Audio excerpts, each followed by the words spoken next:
ایک صحابی نے ہاتھ اٹھایا کہ میں میزبانی کروں گا، اور میزبانی اس طرح کی کہ گھر میں صرف اتنا کھانا تھا کہ میزبان اور اس کے بچے چند نوالے کھا کر گزارا کر لیتے۔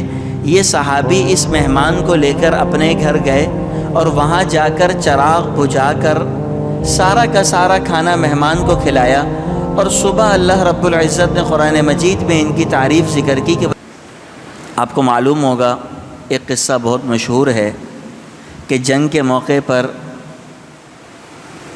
کچھ لوگ زخمی ہو گئے اور موت کے قریب پہنچے ہوئے تھے کہ اتنے میں ایک آدمی پانی لے کر آئے پلانے کے لیے، تو جس کے پاس پہلے پانی لے کر پہنچے اس نے کہا کہ نہیں مجھے نہیں، میرے ساتھی کو زیادہ ضرورت ہے، پانی اس کو دے دو۔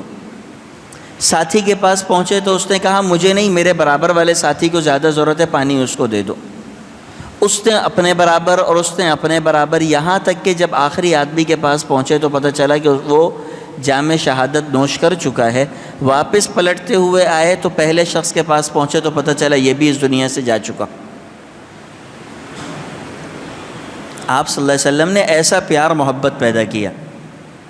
آپ نے سنا ہوگا حدیث کے اندر یہ واقعہ ذکر ہے کہ رسول اللہ صلی اللہ علیہ وسلم کی مجلس میں مسجد میں ایک صحابی آئے، دیہاتی آئے، اور آپ علیہ الصلوۃ والسلام کے مہمان تھے۔ آپ نے ازواج مطہرات کے پاس پیغام بھیجا کہ کہیں کسی گھر میں کچھ کھانے کے لیے ہے تو دے دیں۔ معلوم ہوا کہ کسی بھی گھر میں کھانے کے لیے کچھ بھی نہیں ہے۔ پھر آپ نے جو کچھ صحابہ سے بھی عرض کیا، پتہ چلا وہاں پر بھی نہیں ہے۔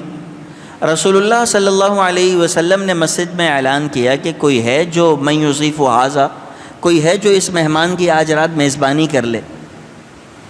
ایک صحابی نے ہاتھ اٹھایا کہ میں میزبانی کروں گا، اور میزبانی اس طرح کی کہ گھر میں صرف اتنا کھانا تھا کہ میزبان اور اس کے بچے چند نوالے کھا کر گزارا کر لیتے۔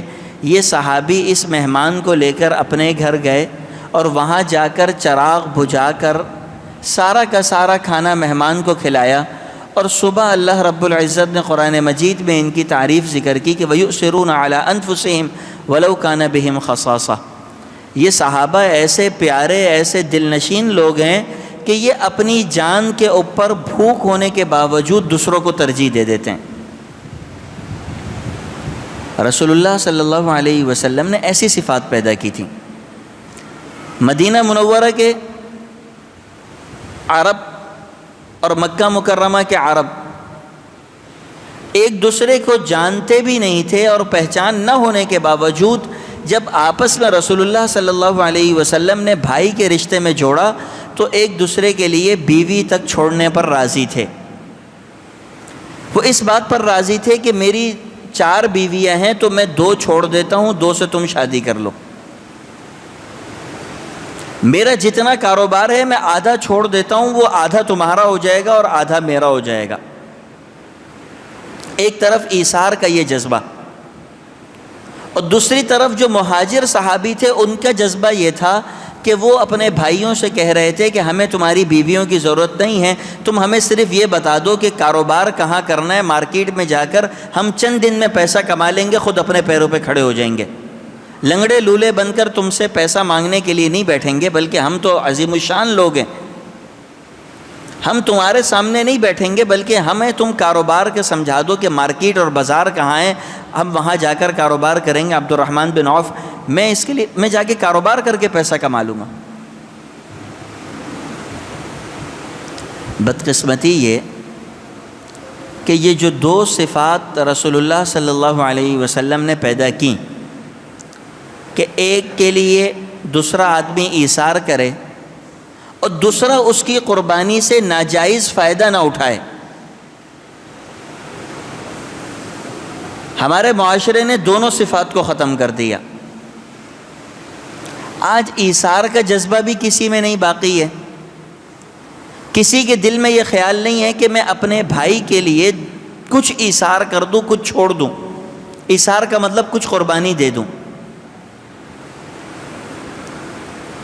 میں اپنی بہن کے لیے کچھ قربانی دے دوں، کچھ ایثار کر دوں۔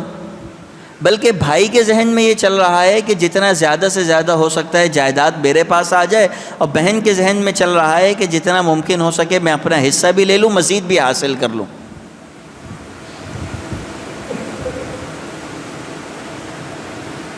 اور جہاں پر ایثار کیا جائے وہاں پر حال یہ ہوتا ہے کہ ہمارے اردو کے اندر بڑی مشہور یہ بات ہے کہ انگلی پکڑانا ان کو غضب ہو گیا، دھیرے دھیرے لگے کلائی تھامنے۔